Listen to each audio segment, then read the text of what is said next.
అసెంబ్లీలో తమకు power point presentation కు అవకాశం ఇవ్వాలంటోంది బీఆర్ఎస్.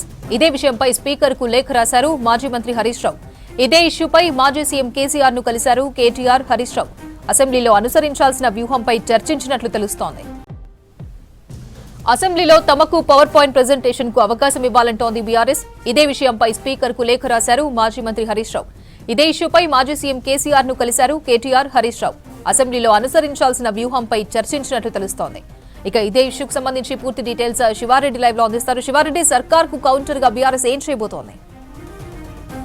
ప్రభుత్వం ఈ 9.5 సంవత్సరాలలో బీఆర్ఎస్ ప్రభుత్వం ఉన్నప్పుడు చేసిన అప్పులపైన పవర్ పాయింట్ ప్రజెంటేషన్ చేస్తే ఆ అప్పులు చేసి ఏం చేసిండ్రు, అప్పులతో తెలంగాణకు ఆస్తులు క్రియేట్ చేసినామని చెప్తున్నారు. తెలంగాణకు అప్పటికి ఇప్పటికీ చేసిన అప్పులకు రెట్టింపు ఆస్తులు క్రియేట్ అయినాయి. దానికోసమే అప్పులు చేయాల్సింది. అప్పులు చేసి ఎవరి జేబులోకి పోలేదు.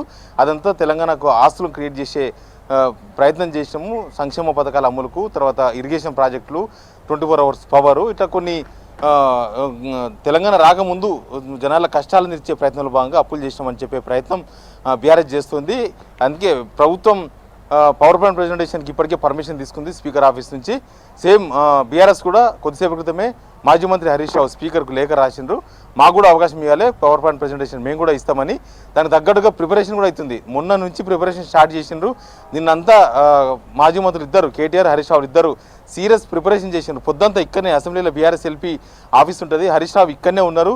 ఆయన ఫోన్లు దూరంగా పెట్టి ఆయన ఎవరిని కలవకుండా జస్ట్ ప్రిపరేషన్కి ఉదయం 10 గంటల నుంచి సాయంత్రం 7 గంటల దాకా ప్రిపరేషన్లో ఉన్నారు. సేమ్ కేటీఆర్ కూడా ప్రైవేట్ ప్లేస్లో మొత్తం ప్రిపరేషన్లో ఉన్నారు. ముఖ్యంగా వీళ్ళు ప్రభుత్వం పవర్ పాయింట్ ప్రెజెంటేషన్ దగ్గర ఏ విషయాలు చెప్పే అవకాశం ఉంది అంచనా వేసిండ్రు. దానికి కౌంటర్గా ఏం చెప్పొచ్చు, ఒకటి పవరు, తర్వాత ఇరిగేషను, తర్వాత రాష్ట్ర ఆర్థిక పరిస్థితి. ఈ మూడింటిని ప్రభుత్వం ఫోకస్ చేయాలని చెప్తుంది, ఫోకస్ చేయాలని చూస్తుంది. ఒక శ్వేతపత్రాలు శాఖల వారీగా విడుదల చేయాలనుకుంటున్నారు. కాబట్టి వీళ్ళు కూడా శాఖల వారీగా ఆ శ్వేతపత్రాలకు కౌంటర్గా ఏమి ఇవ్వాలి, ప్లస్ పవర్ పాయింట్ ప్రెజెంటేషన్లో లేవనెత్తే అంశాలకు బీఆర్ఎస్ ప్రధాన ప్రతిపక్ష పార్టీగా ఏం కౌంటర్ చేయాలి, ఇది వాళ్ళు ప్రిపేర్ అయ్యింది. అప్పులతో పాటు ఆస్తులను ప్రభుత్వం వివరిస్తలేదు. కేవలం అప్పుల గురించి మాత్రమే మాట్లాడుతున్నారు. అప్పులు చూపించి గ్యారంటీలను అమలు చేయకుండా తప్పించుకునే ప్రయత్నాలు చేస్తుంది అధికార పార్టీ అని ఇప్పటికే విమర్శలు చేస్తున్నారు. కాబట్టి అప్పులతో పాటు ఆస్తుల క్రియేషన్ పైన బీఆర్ఎస్ కాన్సన్ట్రేషన్ చేసింది. మొత్తం ఇరిగేషన్ ప్రాజెక్ట్స్, కాళేశ్వరం ప్రాజెక్టు, దానిలో 1,00,000 కోట్ల అవినీతి జరిగిందని కాంగ్రెస్ ఎలక్షన్స్ ముందు ప్రచారం చేసింది. తర్వాత ఇప్పుడు దానిపైన విచారణ జరిపిస్తామంటున్నారు.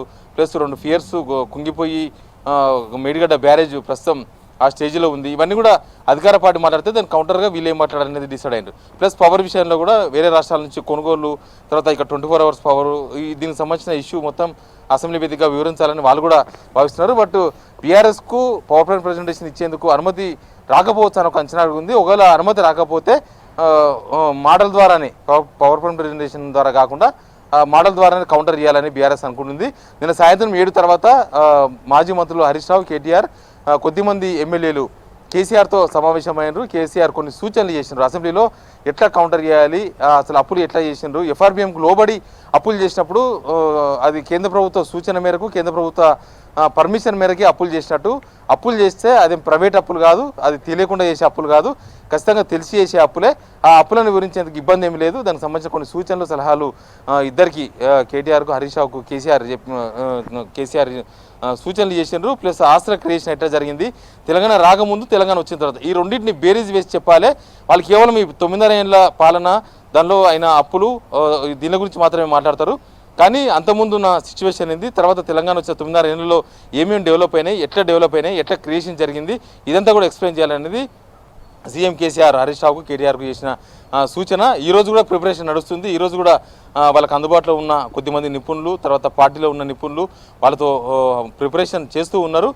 ప్రభుత్వం ఎంత సీరియస్గా పవర్ పాయింట్ ప్రెజెంటేషన్కి సిద్ధమవుతుందో, ప్రధాన ప్రతిపక్ష పార్టీగా 9.5 సంవత్సరాలు పాలించిన పార్టీగా వీళ్ళు కూడా అంతే కౌంటర్ ఇచ్చేందుకు దానికి తగ్గ ప్రిపరేషన్ అయితే చేస్తున్నారు. కేసీఆర్ సూచనలు, తర్వాత నిపుణుల సూచనలు, పార్టీలో ఉన్న సీనియర్ నేతల సూచనలు, తర్వాత ఈ 9.5 సంవత్సరాల్లో వీళ్ళ ఎక్స్పీరియన్స్ అంతా కలిసి రేపటికి కౌంటర్కి అయితే బీఆర్ఎస్ సిద్ధమైంది. అపర్ణ.